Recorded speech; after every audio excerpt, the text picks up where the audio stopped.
What are you doing here, Thea? I meant to tell you soon, Edward. But walang chance. But I guess it's quite obvious. Thea and I are together.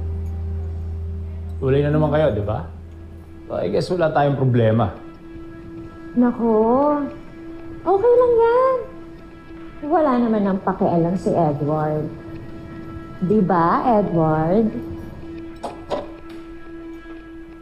Bilib din ako sa'yo, Thea. Kakahiwalay pa lang natin. Naka-recover ka agad. Oy, nagsiselos ka, no? Nangihinayang ka na ba na pinakawalan mo ko? Bakit naman ako manghihinayang? Simula na maghiwalay tayo, I've never felt free. Ngayon, may peace of mind na ako.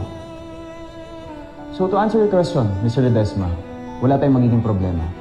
Sayong-sayo na si Thea dahil wala akong plano makipagbalikan sa kanya.